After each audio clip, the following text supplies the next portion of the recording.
જો અત્યારે આજે 25 તારીખ છે 5મા મહિનાની અને 2 દિવસથી ગરમીનું પ્રમાણ વધ્યું છે કે 1-2 વાગે ત્યારે ખેતરમાં લૂ એટલી વાગે છે, ફૂલ ગરમી લાગે છે.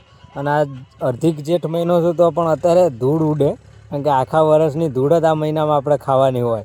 વૈશાખ મહિનામાં ધૂળ ઉડતી હોય છે, પણ વૈશાખ મહિનામાં આપણે જમીનનું હાંકવાનું કંઈ કામ હોતું નથી, બધું જેઠ મહિનાના શરૂઆતમાં ચાલુ થાય.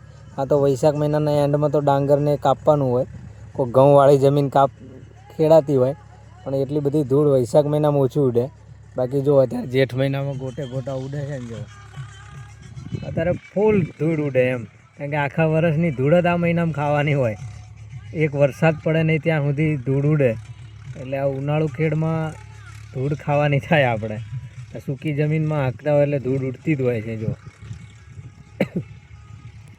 આખા વર્ષની ધૂળ અત્યારે આપણે ખાવાની હોય.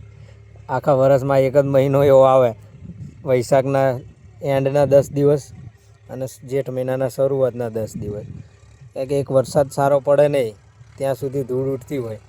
અને જો અત્યારે ગરમીનું પ્રમાણ 2 દિવસથી વધારે છે, ખેતરમાં રહેવું અત્યારે તકલીફ છે. 12-1 વાગ્યા સુધી રહેવાય, પછી તો લૂ વધારે વાગે છે. લગભગ સાંજના 6 વાગ્યા સુધી પછી ગરમીનું પ્રમાણ જ હોય છે. 6 વાગ્યા સુધી ખેતરમાં ઠંડક થતી નથી. ગામમાં પણ એટલી તકલીફ. આ તો જો આ છાંયડો છે આવો હમણાંનો, અત્યારે બાકી 10 વાગ્યા છે તો પણ ગરમી લાગે છે. પવન બિલકુલ વાતો નથી, એટલે અત્યારે ગરમીનું પ્રમાણ છે. અને આ ગરમીમાં મહેનત કરવી પડે છે, કારણ કે આપણે ખેડૂતને ત્યાં અવતાર લીધો એટલે બધી મહેનત કરવી પડે. જો આવી સિચ્યુએશન છે અત્યારે. હવે એક વરસાદ પડે ને પછી માટીની સુગંધ આવે પછી મજા આવે ખેતી કરવાની છે, અને વાતાવરણ ઠંડક થાય અને આનંદ પણ આવે. પછી માહોલ સારો બની જાય, થોડુંક ઠંડકવાળું વાતાવરણ થાય એટલે. અત્યારે તો ગરમીની લૂ ફૂલ મારે છે. 12-1 વાગ્યા પછી તો ઘરે 1 વાગ્યા પછી તો ઘરે જતું રહેવું પડે છે, ગમે તેવું કામ હોય તો પણ.